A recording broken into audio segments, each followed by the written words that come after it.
Guys, welcome to Construct Your Life. We got my man, Tim Sweetman, in the house. Hospitality, runs multiple Chick-fil-A's, but more importantly, a man of integrity. You got to jump in.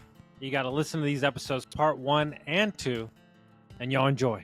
We'll see you in there. Constructing your life is about much more than just building a bank account.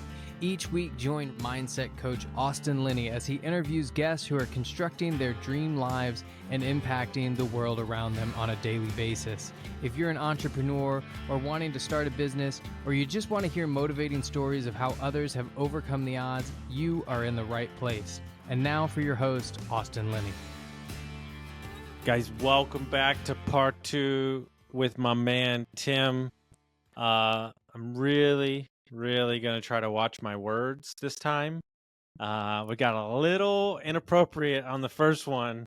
And if you watch the first one, I don't know what to tell you. You talk a lot and things come out and it's like, you try to be careful. But my man, what are we talking about on part deuce? Let's talk about hospitality. I think.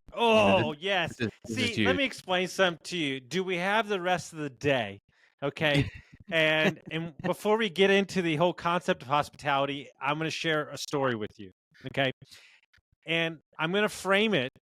And I want you to explain to you that I'm 17, 18. I just turned 18. So understand, I grew up in a rich area. Now I'm in the country.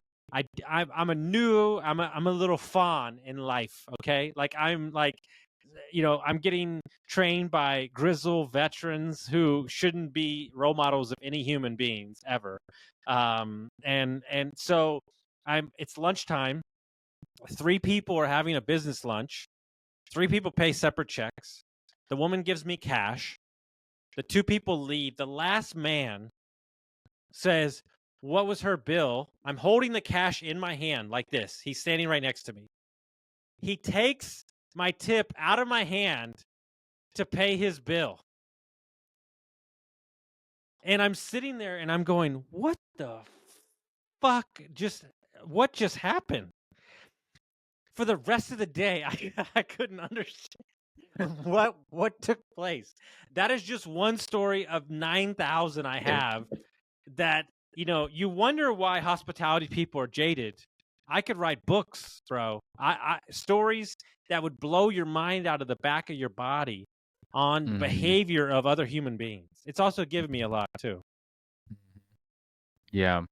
I think that is one of the pushbacks that I often get when I talk about hospitality is often people from inside that have been jaded or become cynical. And I completely understand it because I've been there. I wrote an essay last year called Spiritual Visions of Waffle Fries. And I talk about this story where, we make waffle fries. There's a recipe. Drop the fries in, we hit a button, cooks for a certain period of time. There's actually a lot more to it, but, there's a certain amount of salt. There's all these things that we do a particular way. And we had this older couple that would come in every single day, and they would want the fries well done. They would want them cooked longer. And our team said, no, we're not going to do that. We serve a lot of people, thousands of people every single day. We can't cater to every single thing. I mean, we certainly try, but we can't cater to every single whim and everything too. And so they wrote a nasty, nasty letter. It was on my desk. It's somewhere sitting on my desk. I still have it here. And they said, every time we come here, the fries are raw and just all this ridiculous stuff. Just when you're just you're just fuming and you're upset and you're frustrated, those kinds of things that just come off the top. And they were so mad. They apparently yelled at one of my leaders, I don't know. These days, the younger kids always say yell. It probably raised their voice or a little tense. And so I got an email address from them, and I was upset because I'm like, these guys are rating my team. They want these like well done fries, and they're making this big deal out of something that's so stupid. So I sent them an email. I called a bunch of other local Chick-fil-A's and I said, hey guys, these other owners, do you guys do this? And there was 2 guys that said, yeah, we'll do it for them. We're not that busy. Send them here. So I sent them an email. I said, thanks so much for coming in the restaurant, but we're not going to do this anymore. Our policy is this, our procedures, we're going to follow a recipe. But if you want to go eat at listed this Chick-fil-A, you can go there. So it's literally the next week. I'm walking the dining room, I'm sitting down, and out of the corner of my eye, I see this older lady. She's sitting at the table. She goes, "Are you Tim Sweetman?" And anytime that happens, I try not to wear a name tag because people might spit in my food, for any reason. And I go, "Yes, ma'am." She goes, "You told my husband and I to never eat here again." I said, "I did not tell you that. Like, there's no way I said that." She goes, "Yes, you did." She said, "I'll show you the email right now. I'll pull up the email. You told us to not eat here anymore." I said, "I didn't tell you not to eat here anymore. I told you that you could, if you wanted to get the fries that way, you could get them elsewhere." By that time, her husband's coming over. He's really frustrated. And he's like, "See, you did tell us that. Here's the email." And they're pulling the email up. And so I'll be honest. These are the moments like your heart rate goes up. And I panicked. And I just said, "Listen, I'm not going to talk to you guys anymore about this. I'm sorry you got offended by the email, but I'm not talking to you anymore." And I walked to the back. And I don't know what happened between those, 30 seconds from walking into the kitchen. And for those who understand a kitchen, you go through the swinging door, the big metal swinging door. Mm-hmm. And I walk in there and I look over, and it's like, I say this in the article, it's like in a moment, something came over me and like put me into a trance.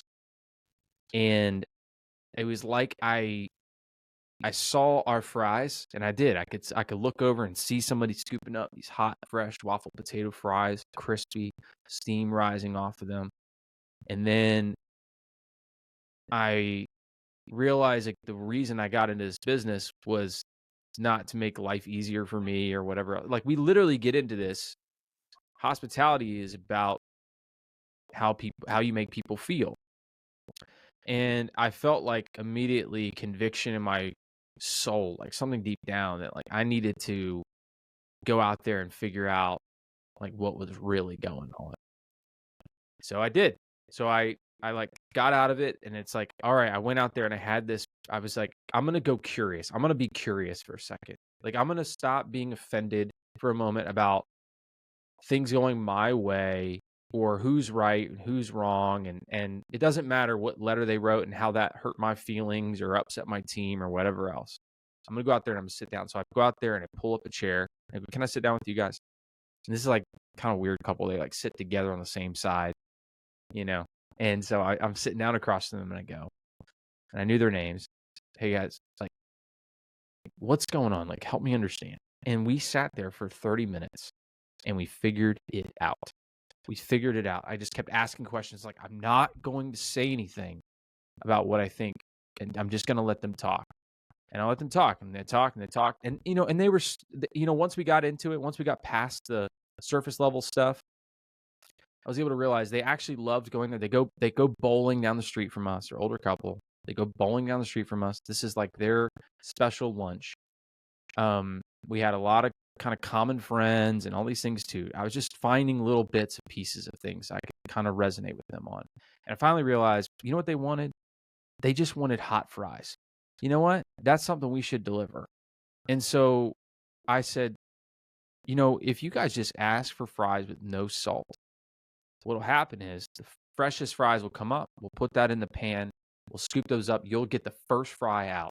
It won't stop any of our processes at all. And the wife, she goes, "I love that," because I saw, and the reason that came into my mind is I saw she had a bunch of little salt packets. And she said, "Oh yeah, I always add extra salt anyway, so that's perfect. I like doing the salt in each fry." I go, "That's great. We can totally do that." I'm telling you what, Austin, literally from that day forward, they knew my name. I knew their name. And I made it a point of greeting them every time they came in the restaurant. And then I've overheard them a couple weeks later. They're big into baseball. They love baseball. And they're sharing this little story with one of our dining room hosts, and I overhear them say they collect those little miniature bats. They're big in the we live near where the Orioles stadium is, Camden Yards, and so they have all the Orioles bats and all the affiliates except for one. They didn't have that. Is in Virginia Beach area, and I went to the back, got on eBay, and I ordered the bat.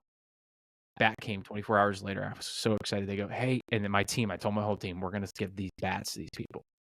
Like, they're like, the fry people? Like, yeah, we're going to give it to the fry people. Okay.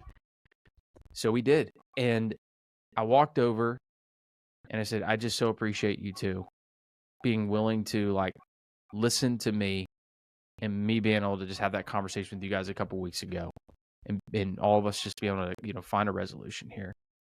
I got something for you. And I gave them the 2 bats and they cried, just wept in the dining room. And those folks, like it's hard. It gets emotional thinking about it because I mean, these are people, I don't know everything that's going on in their lives. It's not every single element, but for whatever reason, me being able to push aside my ego for just a couple of minutes and listen to them over something so stupid like waffle fries, I was able to like give them a gift, and they are some of our most faithful regulars. They come in all the time talking about how we're the greatest restaurant in the world, and they never eat at any other Chick-fil-A anymore. And so those were special moments, and that started a whole chain of events for my restaurant where I went, you know, we read Unreasonable Hospitality by Will Guidero, incredible book, you know, kind of inspired from the Danny Meyer frameworks, which is also, you know, Setting the Table by Danny Meyer is another tremendous book on hospitality. Yep. And we have worked really hard to try and scale service. And so I went, guys, we're after COVID, too many restaurateurs, too many people in food service went inward, and the customers became the enemy. They became enemy number one. And you can start seeing like the divide that occurred. And I said, we got to fix this. We got to figure this out. We got to get obsessed with customers.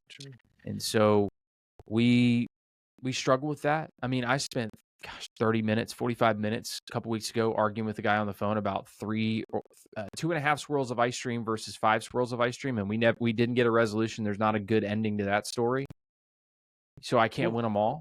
Guys, let me take a minute to tell you about my buddies over at Lead Hub, Ben and Aaron, the best humans I know. Not only are they amazing at marketing for trade companies, but Ben started his HVAC company in his garage, sold it for multi-million dollars. So when this guy talks, I listen.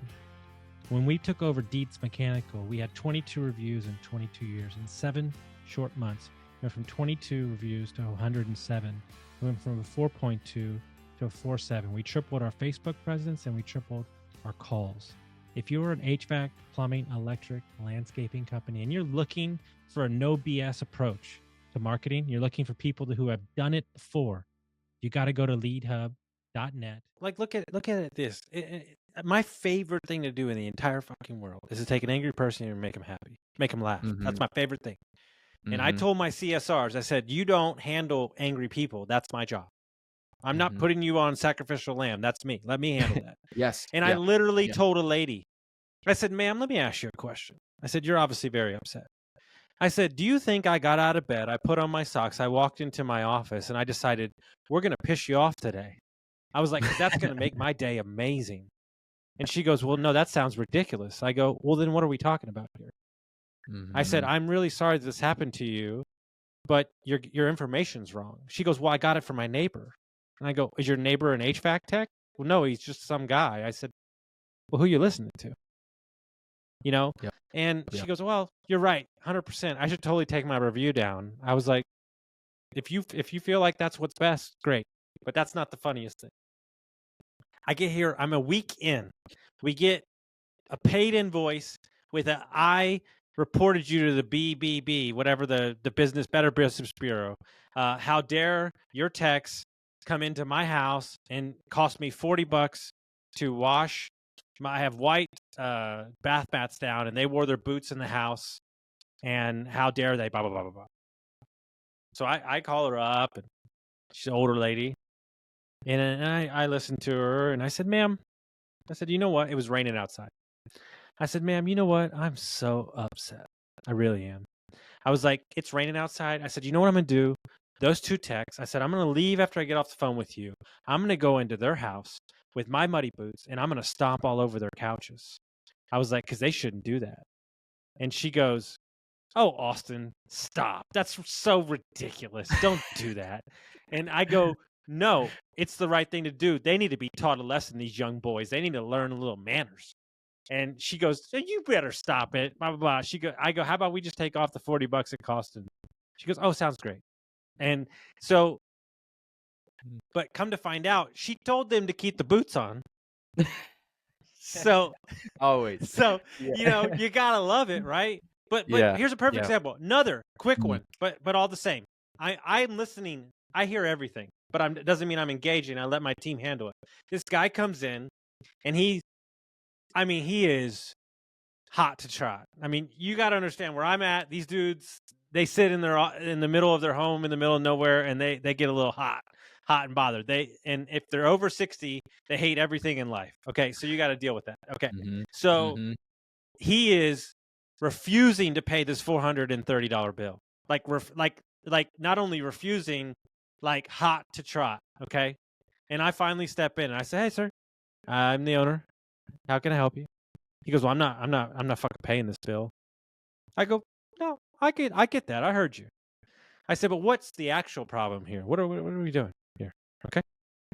He goes, "Well, I want this, and I need somebody to come out because I need a new system." Okay, great. So I'll void the bill. We'll be out in 2 hours to estimate your new system. $10,000 sale.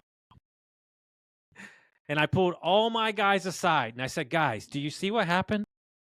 I said, "You're too focused on the moment and not asking him what he wants. And yeah, Yeah. we ate $400, but we just made 10,000." Mhm. Yep. Yep. It is so easy, right, to get consumed with like what's right in front of you, and it's and in the hustle and the bustle, at least in the restaurant industry for us, it's Yeah.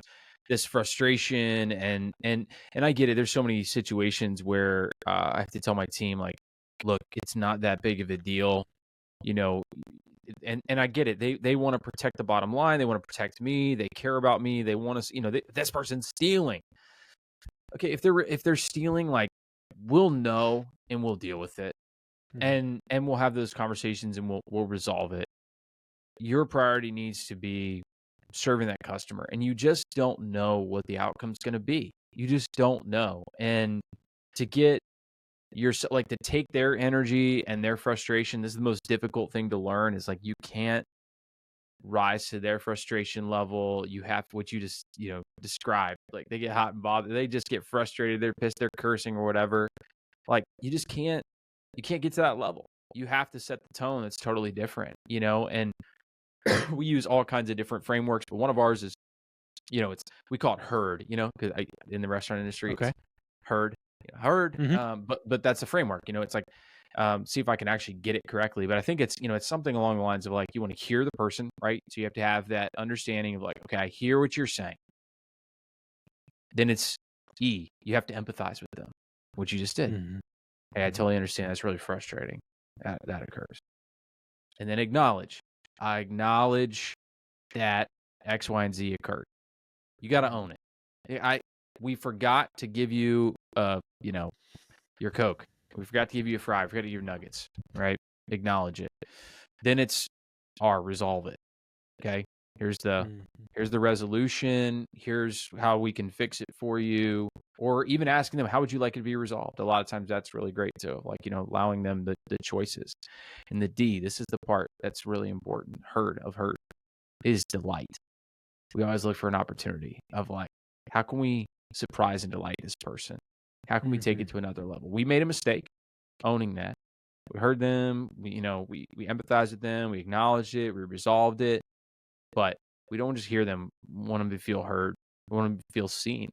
And so it could be for us, it's like, let's throw a little cookie in the bag, a little brownie in the bag. Dude, little note, 1000%. those kinds of things. It's just the little tiny pieces. It doesn't have to be much. It could even be. Do you know what my favorite thing? You Another ready for apology. this? Dude, Let's do it. I'm telling you right now, your boy, see, now I got to be in a competition with this guy because I think we got the same.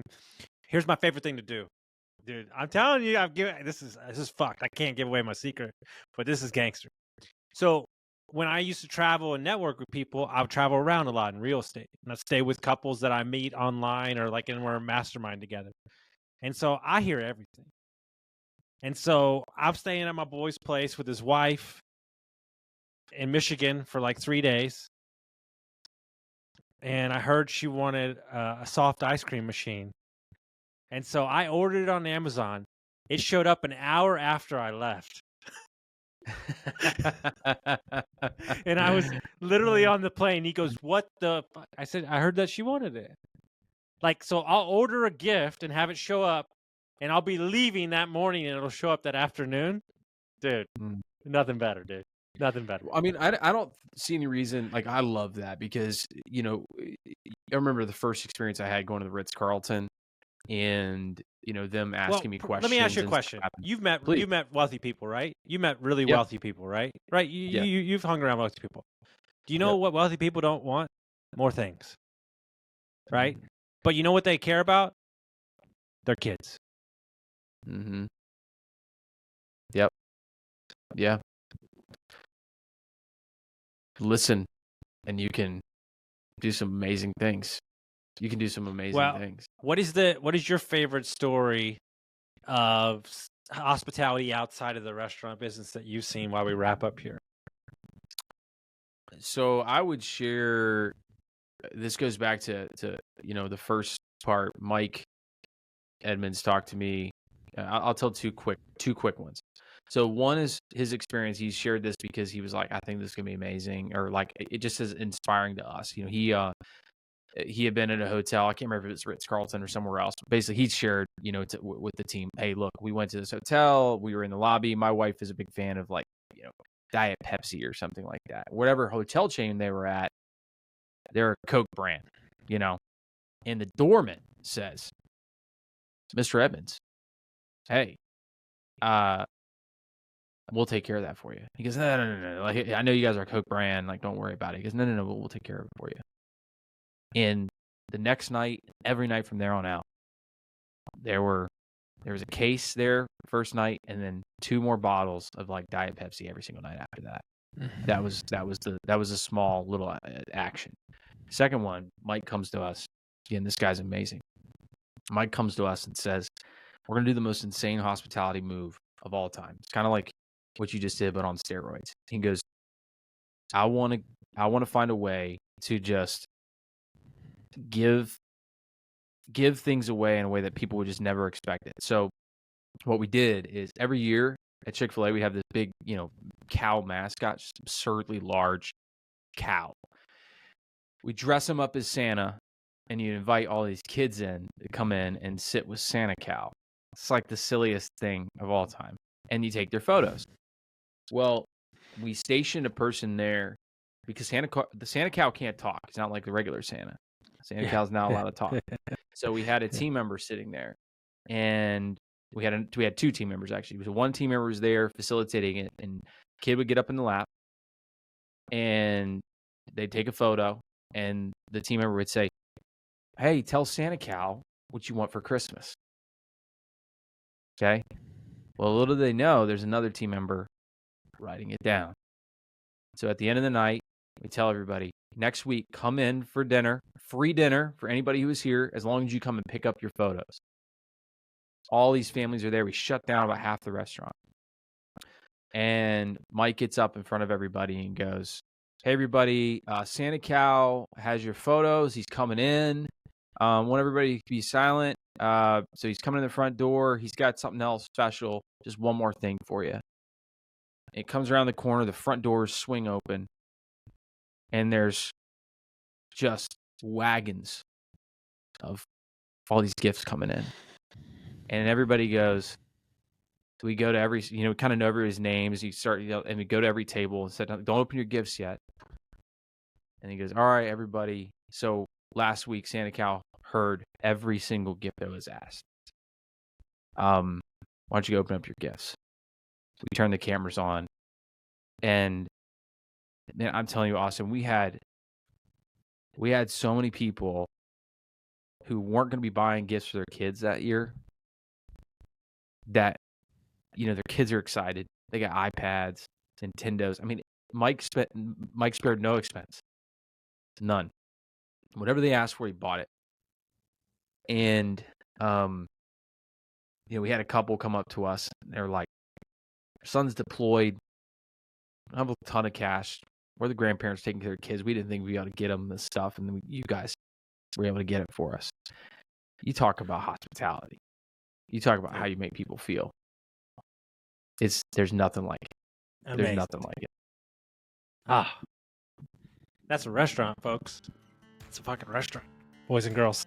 So inject some of this into your life, the little stories that we told in your business and your personal day, and watch how your world around you grows into something amazing, some impactful stuff. So hope y'all got some value from this, and send it to a friend, and we'll see you next time.